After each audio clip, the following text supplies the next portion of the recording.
Welcome to Inspiration and Transformation from the Banks of the Ganga with Sadhvi Bhagawati Saraswati, an American sannyasi living at the Parmarth Niketan ashram in Rishikesh, India. Sadhvi is president of the Divine Shakti Foundation, a charitable organization bringing education, vocational training, upliftment, and empowerment programs to women and children. Sadhvi is also Secretary General of the Global Interfaith Wash Alliance and Director of the world-famous International Yoga Festival. Join the musings of an American sannyasi as Sadhvi shares the wisdom and teachings of her Guru, His Holiness Pujya Swami Chidanand Saraswatiji. Welcome everyone to Inspiration and Transformation from the holy banks of the sacred Ganga River in the land of Rishikesh, India. How can you stop negative emotions controlling your thoughts and feelings?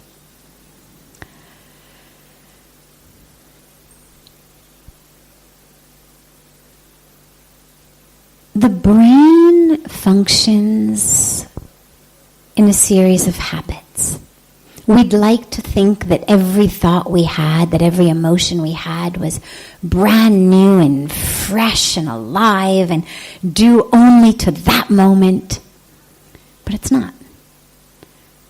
So much, the vast, overwhelming majority of what we do on autopilot. Now we know that's true about our, for example, autonomic nervous system. We're breathing, we're swallowing, we're digesting, we're sleeping, we're waking. It's the autonomic nervous system. We're not doing it consciously. But there's a lot more that goes on in autopilot than just the systems of the body. The vast majority, sadly, of what we say, the tone in which we say it, what we do, we also do on autopilot. We'd like to think we're fully conscious, making these new decisions with every minute and every moment. But most of us aren't. Most of us are just kind of moving through our day habitually. And the brain works with our thoughts in the same way. The negative thoughts that we have right now, chances are the same type of negative thoughts we had an hour ago. Chances are the same type of negative thoughts we had yesterday. Chances are the same type we had last month. Chances are the same type, if not the same content, that we had 5 years ago. Which means that if we want to change it, we have to create a new pattern, a new habit. Or we have to develop the spiritual ability to be so incredibly present and mindful with every split second that we actually are able with every thought to check it and change it. But that's very difficult to do and still live in the world. We have to be able to relegate some part of the process to autopilot. And this is where changing the pattern of our thoughts come in, is we take the subconscious patterning, which in many people is negative. It's judgmental. It's judgmental of others. It's judgmental of the self. It's critical. It's critical of the self. It's critical of others. It's comparing yourself to others. It's hopeless or helpless about yourself, about the world. This is subconscious patterning. It happens at a young age. We carry it through our lives and reinforce it.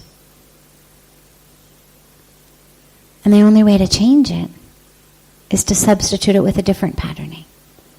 And this is where the science of mantras comes in. It's also where techniques of affirmations come in. I mean, even aside from Indian tradition, focused on mantras. These days in the West, there's so much in the, New Age self-help world about affirmations. Why? Well, it's not just a matter of what the words are of that affirmation. It's giving yourself a new pattern. So yeah, you may think you sound really silly saying to yourself over and over again, I am beautiful and worthy and divine. I am beautiful and worthy and divine. And you start to sound like a narcissistic broken record.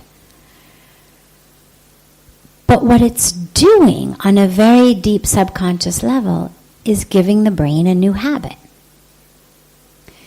If you can do it with a Sanskrit mantra, it's even more powerful in some ways because you've got the power of sound. As we've spoken about here, the science of sound, the science of these mantras. So it's not just the meaning of beautiful and worthy and divine. It's the actual vibration of the Sanskrit words. You want to do both? Do both. Have a Sanskrit mantra, have an affirmation. But give the brain something new to do, lay a new pattern. Because again, the vast majority of these thoughts are just that. It's just habit. It's not deep. It's not profound. It's not who we are. It's just what my brain does out of habit. And I want to give it a new habit. I want to rewire my brain. This is what in Indian culture we talk about as sanskaras. In science we talk about neuronal networks and patterns. We say neurons that fire together, wire together. Well, we're talking about the same thing. But it can change. And now recent science has shown that meditation changes your brain, literally. Physically, structurally, functionally. Changes your brain. So that's the way to do it. You're listening to OTR-FM, part of the IOM radio network. Being a radio host on IOM FM allows you to build your show on a rich platform with the power of the internet to fulfill your outreach goals and connect with a very specialized and global online audience, unlimited by time and distance. OMTimes Radio will provide you with web relevance, a recognizable conscious brand, and with the standard of excellence that has accompanied every single Circle of Hearts Radio is a sanctuary on the airwaves. Join me, Grandmother Alaya, in the circle on Sunday 2 p.m. Eastern as I share information to both enlighten and nourish your soul. Hi, this is Christina Ricci with RAIN. Every 2 minutes, another American is sexually assaulted. If you or someone you know has been sexually assaulted, you are not alone. Help is just a call or click away through the National Sexual Assault Hotline. Please call 1-800-656-HOPE, that's HOPE, or visit RAIN.org, that's RAINN.org. Brought to you by RAIN and this station. Welcome back to Inspiration and Transformation. I'm so glad to have you all back here with me. The teachings of Vedanta, which literally mean the end, the sum of the Vedas, spoken about frequently to refer to the Upanishads, although later it also started including other works as well. But typically Vedanta is the Upanishads, which are seen as the essence of the Vedas. So you don't have time to study all the Vedas. Okay, study the Upanishads. From the Upanishads has come this teaching of Vedanta. That's very simplistic, but it's enough for our purpose right now. In that teaching, the primary teaching is the teaching of Advaita. Now what Advaita, the original Advaita, as taught, as espoused, as brought across India by Sri Shankaracharya was the teaching of oneness. So there is no two, because people had always been talking about me and God, worshipping God as separate from the self. So Sri Shankaracharya came in and said, no, there is one. Nothing but God. And it's important to distinguish that. We're not talking just about one God. So it's not that we've gone from many gods to one God. It's we've gone from a concept of God as something to which I pray to a concept of nothing but God. So there is no distinction between the devotee and the object of devotion. And in traditional Advaita, any sense of distinction is an illusion. So we speak and hear frequently about the concept of the wave in the ocean, that the wave is ultimately the ocean. But in the Advaita teaching, they would say the wave itself is an illusion. The fact that it looks different than the ocean is illusory. Not just that it's a temporary form, but actually it is an illusion. That's Maya. There is nothing but God. This divine presence has no attributes, all attributes, no form, no names, nothing. It is just the nameless, formless, attributeless existence. Then came in Vishishtadvaita, which was espoused and taught by a very great leader named Ramanujacharya. Same concept. We're still in the oneness of God. But Vishisht literally means unique. So it's oneness with unique qualities. So he took the teaching of Advaita and said, yes, there's nothing but God, but that God is not entirely attributeless. Rather, there are attributes of God. So there are waves on the ocean. The wave is the ocean. The wave is not separate from the ocean. It would be ludicrous for the wave to worship the ocean because the wave is ocean. And yet, the wave is an attribute of the ocean. So that's the Vishishtadvaita teaching, is oneness, nothing but God, but with attributes, with unique characteristics that are manifest in the myriad aspects of creation. Yes, we're all God, but we're embodying different attributes, all of which are of the same God. And the analogy that he gave is that in the same way that the soul is to the body, so is the infinite to the finite. So is God to us. So the body is nothing without the soul. Right? I mean, if we didn't have a soul, we'd no longer leave a body on the ground without a soul, and within a few minutes, hours, and days, it starts to be no longer a body. So in the same way that the body depends on the soul for its existence, so does the finite depend on the infinite. So does the wave depend on the ocean. If there were no ocean, there could no longer be a wave. So that's Ramanujacharya's Vishishtadvaita. Then we come into the teaching of Dvaita, which is the dualism.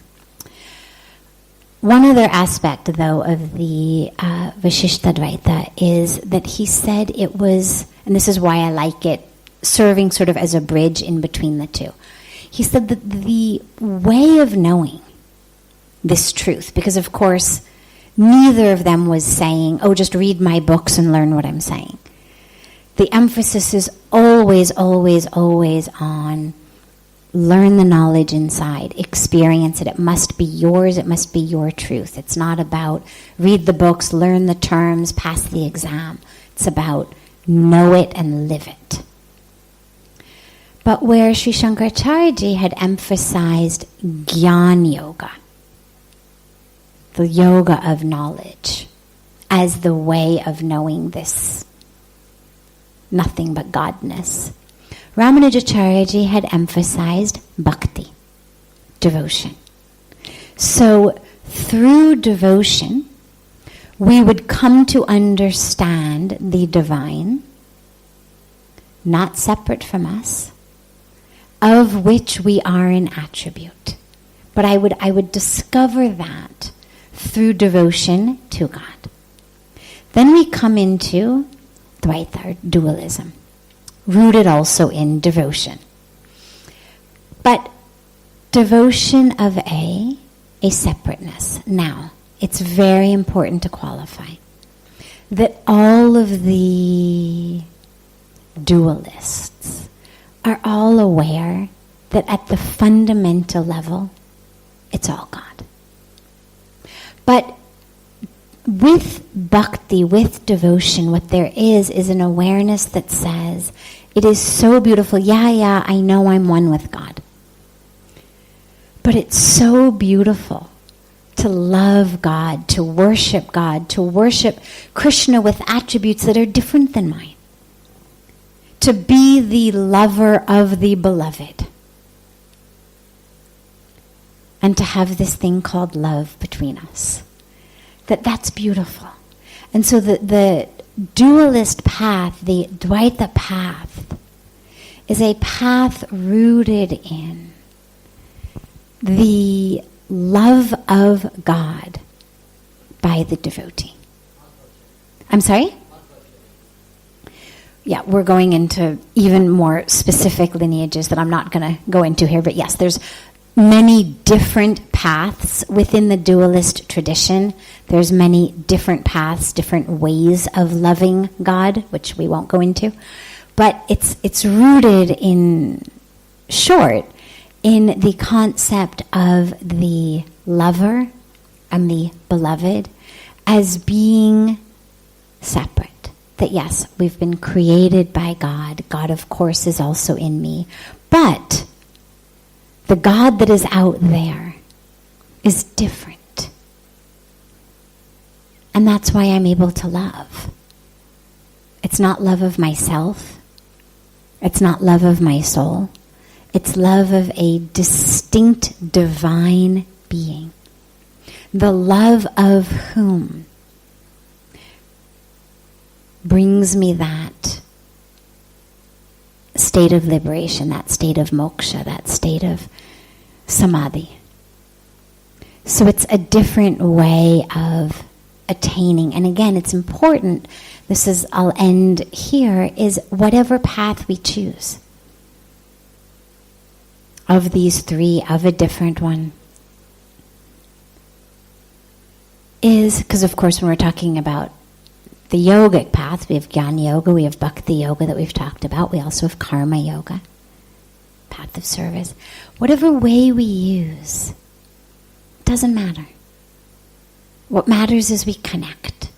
And there's people for whom the concept of a nameless, formless, attributeless, divine, supreme existence, that's all there is the easiest way and the most powerful way for them to connect to God. For others, a path of devotion. And within that, different ways of devotion. But it doesn't matter. What matters is we connect. What matters is that we jump in to Ganga. Whether we jump from this ghat or that ghat, off the steps, off a rock, out of a raft, Doesn't matter. What matters is we connect. And all of the different schools of philosophy give us just innumerable different ways of connecting with the divine. Because ultimately that's the point. And in a way that I've seen unparalleled by any other spiritual tradition that I know of, the Indian tradition gives so many different possibilities for so many different characteristics of people that it's like there's no opportunity to say, oh, well, my nature's like this, so therefore I can't be spiritual, or therefore I can't connect to God. Because inevitably, there's going to be a path just right for you. There's going to be a way just right for you. And that's really what the point is all about. This is OTR-FM, part of the IOM radio network. OMTimes magazine is one of the leading online content providers of positivity, wellness, and personal empowerment. A philanthropic organization, their net proceeds are funneled to support worldwide charity initiatives via Humanity Healing International. Through their commitment to creating community and providing conscious content, they aspire to uplift humanity on a global scale. OMTimes, co-creating a more conscious lifestyle. Do you have time to read that inspiring book or that blog post you've been meaning to get to? In your busy world, how do you improve yourself and keep your life going? I'm Lisa Kay, and my Between Heaven and Earth radio show can transform your life just by listening. Be uplifted with inspiring topics, positive stories, and ideas that really work. Between Heaven and Earth Radio is conscious living for your soul, every Wednesday at 4 p.m. Eastern Time.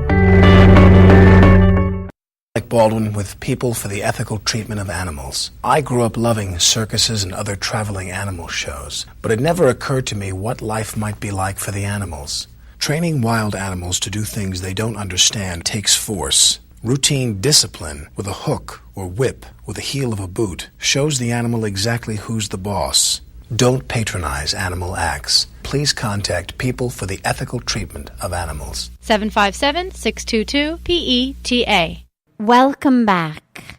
This is Sadhvi Bhagawati Saraswati with inspiration and transformation. How can you move on after suffering a lot of stress? Well, Ganga, the divine sacred river flowing in front of us, gives us such a perfect model for this. As you know, I assume most of you know, we're very, very active in the Ganga cleanup programs and Protect Ganga programs. And one of the things that we always remind people of is that actually all we have to stop doing is putting more pollution in. Because every year when the monsoons come, Ganga cleans herself. She's this model of forgiveness, this model of moving on, no matter what we dump in her, no matter how disrespectful and horrible we are to her. Every year the rains come and it's all clean. And if we just could stop dumping more things in her, Ganga would actually be clean. And it's the same model for when we talk about how do you move on after suffering a lot of stress. The same way Ganga does. If we stop putting more stress into our lives, then the minute that we're able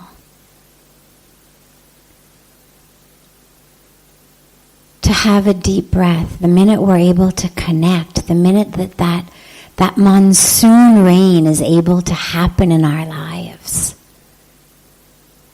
the minute that we're able to be in an inner situation that may be connected to an outer situation as well, and it may not. Our outer situation may stay the same and only the inner has changed.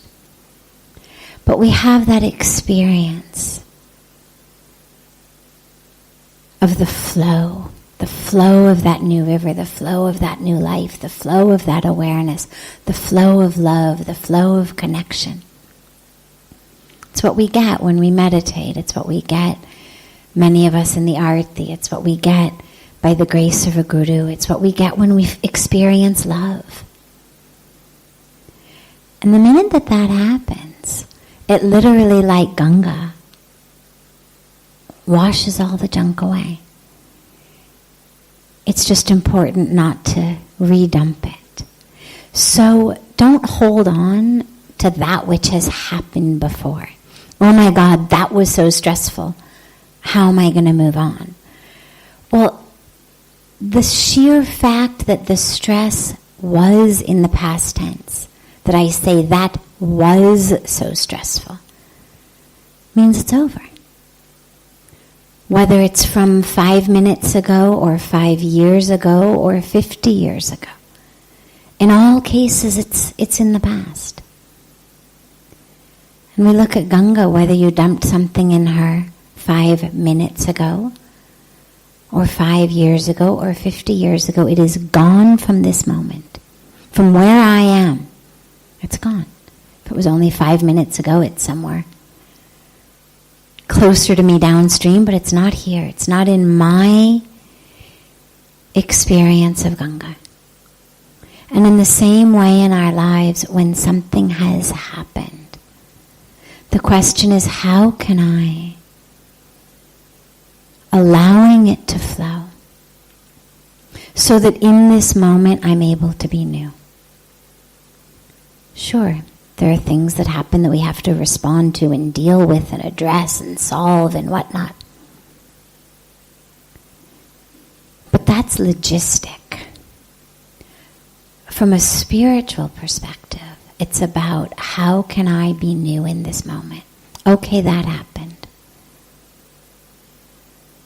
But in this moment, it's not happening. In this moment, I have the opportunity to experience stillness. I have the opportunity to experience peace. I have the opportunity to experience grace. The fact that at some point in the past there was stress does not have to be part of my reality right now. Now again, I've simplified it for most of us. There are, of course, situations in which the stress of the past was painful, was traumatic enough, was big enough, impactful enough, that it has changed us in some way. That it has created sanskaras or energetic or neuronal patterns that we have to then address. But that's what our spiritual practice is for. It's what our psychological practice is for. But in no case do we have to bring the stress of the past into this moment. I may have to work with creating a new neuronal network, a new pattern, a new sanskara.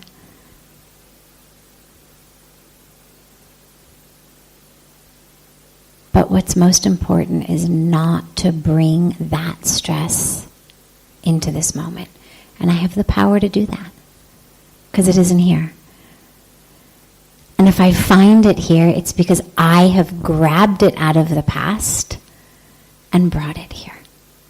Which of course we do. Because we want to hold on.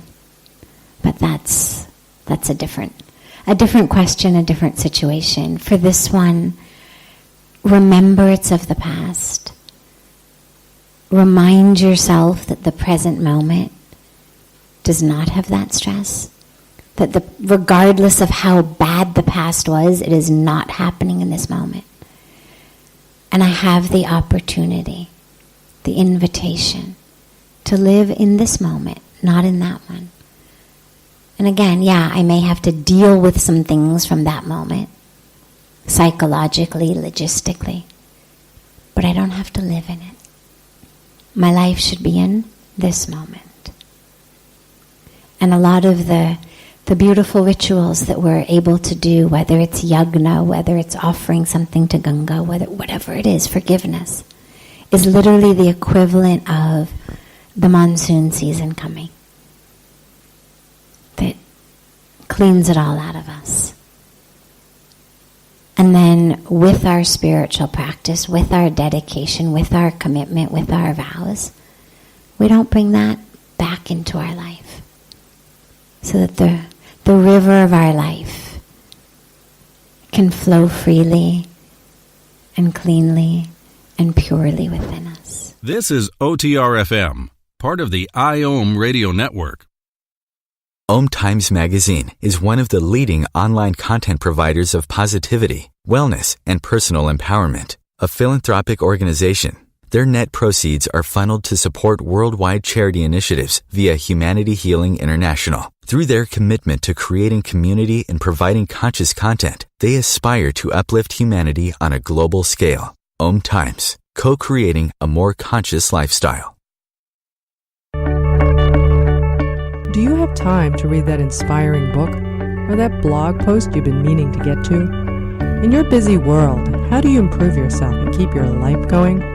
I'm Lisa Kay, and my Between Heaven and Earth radio show can transform your life just by listening. Be uplifted with inspiring topics, positive stories, and ideas that really work. Between Heaven and Earth radio is conscious living for your soul, every Wednesday at 4 p.m. Eastern Time.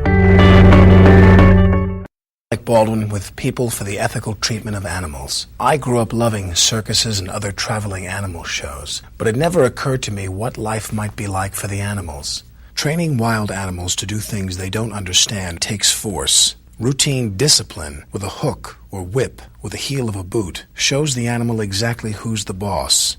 Don't patronize animal acts. Please contact People for the Ethical Treatment of Animals. 757-622-PETA. Welcome back. This is Sadhvi Bhagawati Saraswati with inspiration and transformation. Here in this country, because there's such a widespread tradition of worshiping the divine in form, through form. They're not actually worshiping idols. This is something we remind people and explain so frequently. It's not worshiping the idol. It's worshiping the ideal of the divine through the statue. But there is a very deep belief that the divine has infused that image with divine presence. And I mention this because when we then construct temples around the image, the belief is the divine lives here, is actually present in this temple in this form. And the way that we take that campaign is we say, look, you come to the banks of Ganga, we perform arati. Well, arati is performed to the divine. In a Krishna temple, people perform arati to Krishna. In a Ram temple, people are going to perform arati to Ram. In a Shiva temple, people will perform arati to Shiva. When the guru goes into someone's home, people perform arati to the guru as an embodiment of the divine. So arati is performed to the divine. So we perform arati to Ganga. Means Ganga is the goddess, which means that her banks and her waters, her form, are a temple. If God lives there, this place is a temple. And nobody could imagine, nobody of any religion could imagine walking into their priest or their minister or their rabbi or their imam and saying, excuse me, but I don't have anything to do with my household waste.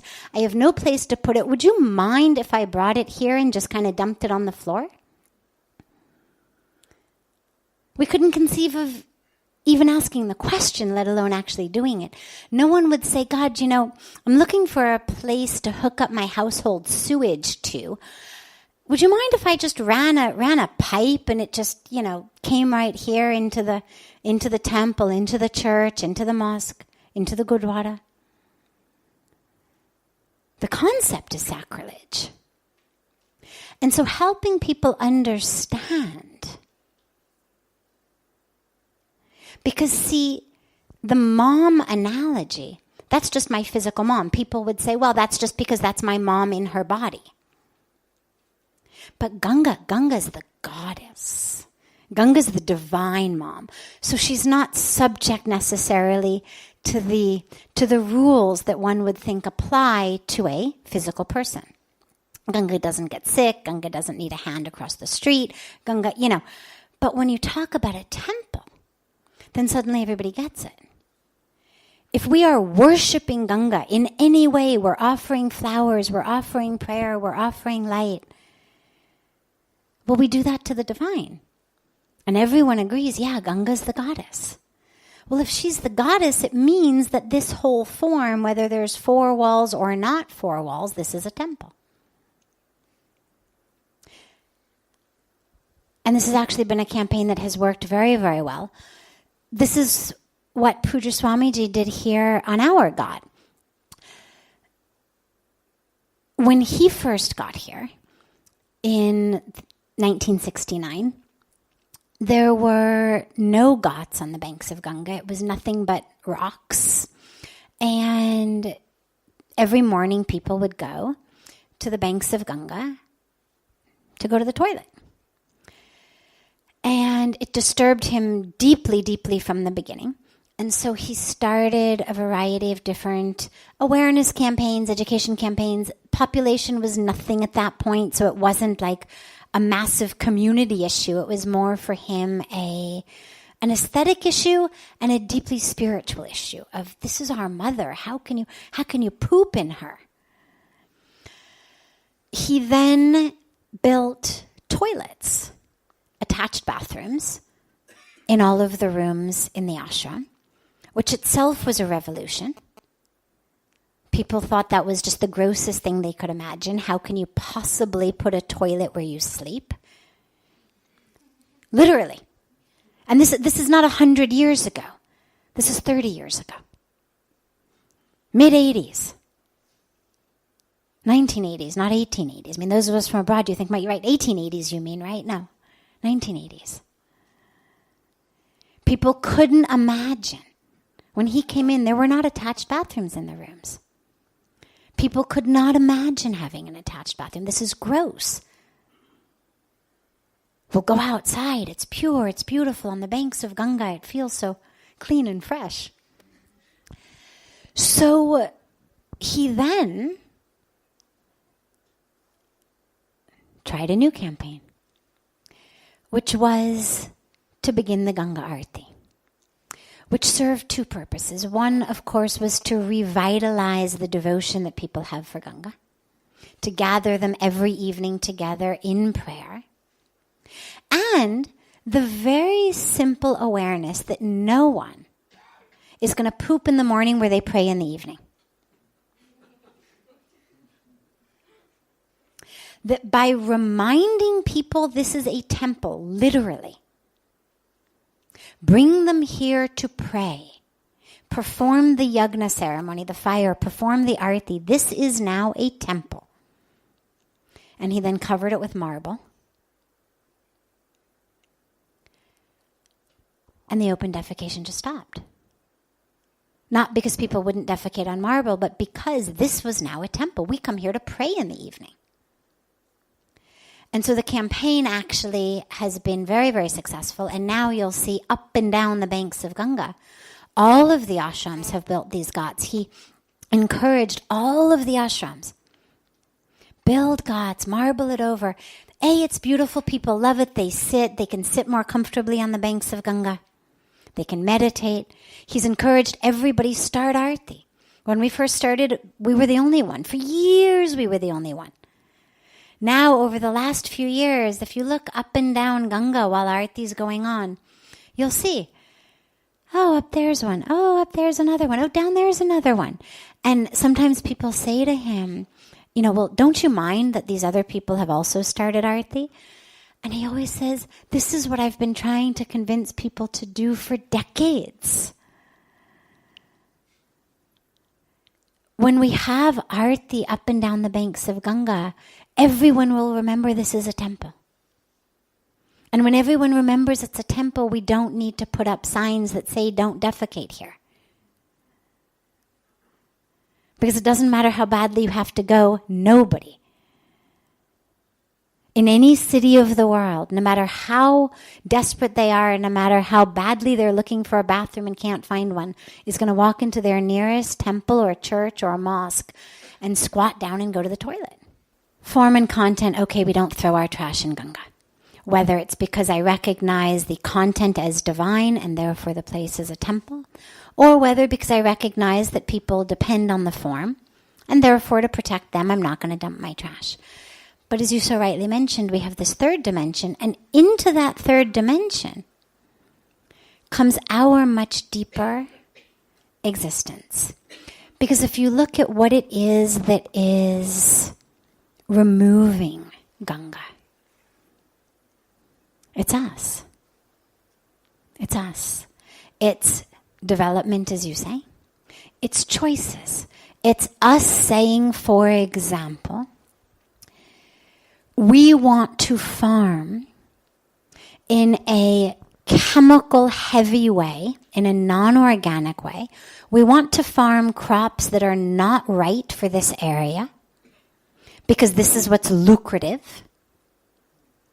We want to farm with heavy fertilizer use because it's going to grant me a more lucrative harvest.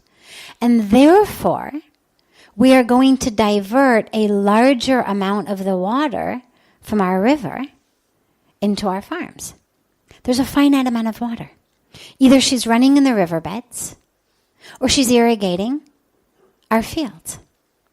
And as we are developing, these are choices. Again, there's not a moral police that gets to say, thou shalt do this or that. God has granted us all free will. Some could argue that wasn't necessarily the smartest thing. But nonetheless, we've been granted free will. We have it. It's in our hands. And when prophets, my prophet today, this month, this year, overshadow the greater good, when I look at the cost of something as being only that which it costs me, but not that which it costs the earth, the water, all of the other people with whom I share this earth and this water, well, then I make decisions like, let's get into agriculture of crops that require gobs of water in places where we don't have gobs of water, crops that are not meant to be grown here because they require lots of water. This is not a water-intensive place. Crops that take chemical fertilizers. Let's use chemical pesticides. All of this ends up diverting our water. Let's divert it to create electricity. Because what we need are more and more things that run on electricity. Bigger, bigger, more. We too should become like a city that never sleeps. We too should have a city where the lights are on 24 hours a day. It's our choice. And what's happening, the other aspect of what's happening, of course, is as the water level is going down, even if the pollutants were not increasing, even imagine for a moment, this isn't true, but even imagine for a moment that we were able to stabilize the amount of pollution. Well, the percentage of pollution still would continue to increase because the amount of water is going down. So the dilution is in such a way that even if the toxins that we were pouring into her stayed the same, it's still a greater dilution, a greater percentage. And the other major aspect that this relates to within development has to do with industry. Because the greatest contributors to the pollutants in Ganga are the industries, the tanneries. Not only the tanneries, they're a huge percentage of it, but not exclusively. Well, they produce in what we call the law of supply and demand. As long as there's demand for more, cheaper, people are going to keep cutting corners. They're going to do whatever they can do to make the cost cheaper because now they're in competition. And this is because of our internal lack of sense of abundance, lack of fullness, lack of enoughness, that I need to buy more and own more in order to feel full, in order to feel content. I mean, do we all really need that many pairs of shoes? Do we really need this many pairs of pants? Are we really living in a way that with everything we buy, we look not only at the price tag on the item, but we look at the whole chain of who and what has been impacted by giving me this item at such a cheap price? Well, somebody's paid for it. If it's not me, who's paying for it? And it's an existential dilemma. It's a spiritual dilemma. It's a human moral dilemma.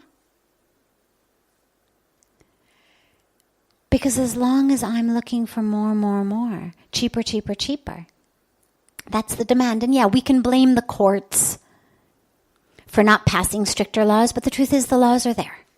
We can blame the government for not properly enforcing it. They're doing their best. But what that does is absolves us of the responsibility. And the truth is that economics are where it's all about. I remember when I was young, before I became a vegetarian when I was 15. So sometime prior to being 15, I used to eat tuna fish. And I learned one day that the tuna industry, that the people who fish for tuna lives around dolphins. Because the dolphins eat the tuna. So wherever there's lots of tuna, there's also lots of dolphins. And the way that the tuna fishermen work, they're not going out with fishing poles and lines and trying to, catch a tuna. They go out in these huge boats. They drop these nets that sometimes are miles long. And they go along the ocean, again for miles. And then they pull up their nets. And they throw away everything that's not what they're fishing for. If I'm a tuna fisherman, I only want tuna. If I'm a salmon fisherman, I only want salmon. Everything else that's in their nets gets tossed. But of course, by that time, it's already died.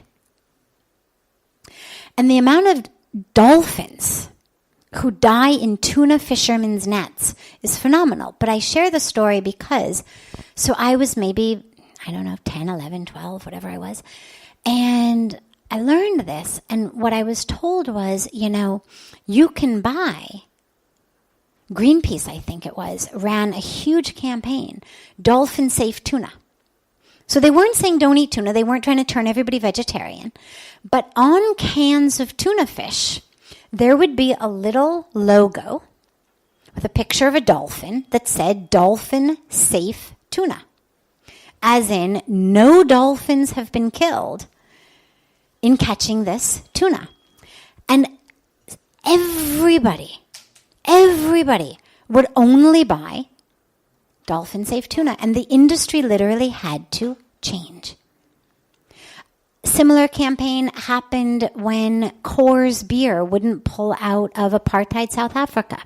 Everybody else had pulled out. All the other big multinational companies had pulled out in order to put pressure on the South African government. Coors wouldn't pull out. It was too economically lucrative to keep being able to employ cheap African labor. Governments put sanctions, and everybody tried to put sanctions. Nothing worked. Finally, people just boycotted Coors Beer. Nobody would buy a Coors Beer. And what all sorts of other sanctions couldn't do economics did.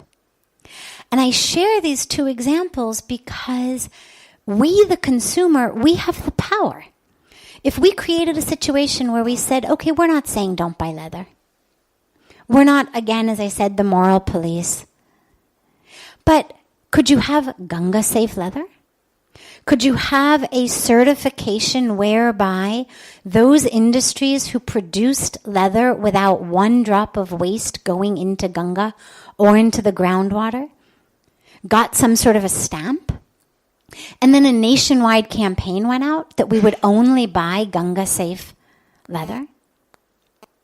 But as long as we're clamoring for more and more cheaper and cheaper, people are screaming about the government's failure to clean Ganga.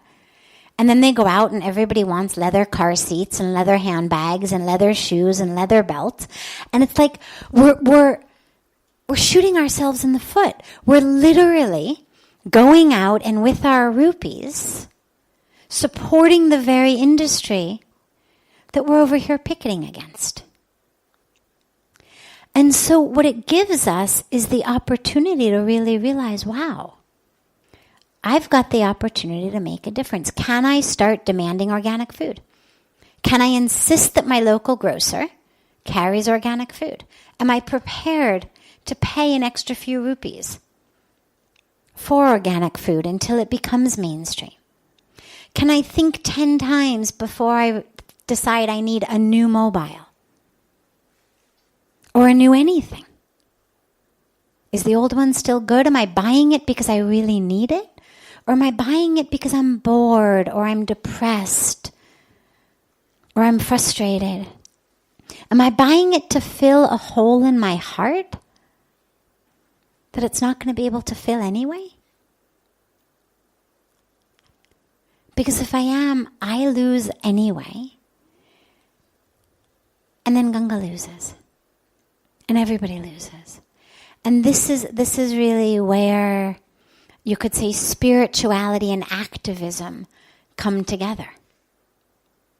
Because, we can scream about tanneries and we can scream about industries, but as long as my favorite form of therapy is shopping therapy,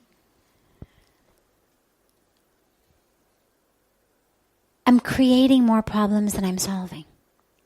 But the only antidote to the need for shopping therapy is spirituality. Because that which is leading me to feel like, oh, if I just could have another pair of shoes, I would feel so much happier. Oh my God, I had a really bad fight with my husband or my wife. I'm going to go shopping. And I come home with 5 bags of goods and I feel better. Well, as long as that's what I'm doing to self-soothe, as long as my concept of self is being filled by things outside me, well, those things are being produced in industries that are destroying our environment. And whether it's Ganga here, or whether it's our ozone layer across the planet, that which is happening today is happening as a direct result of our actions. And this is not that we should all walk out of here and feel horrendously guilty, but we should walk out and feel incredibly empowered. Because it's not just about our state governments, it's not just about the courts, it's not just about what big multinationals do. It's actually about the decisions that we all make every day. What do I buy? What do I wear? What do I eat? How do I live? How do I fill my holes? This brings to a close this hour of inspiration and transformation. Thank you so much for joining me. I'm so glad to be together with you all each week. And I look forward to being together again next Thursday, same time, on OMTimes Radio.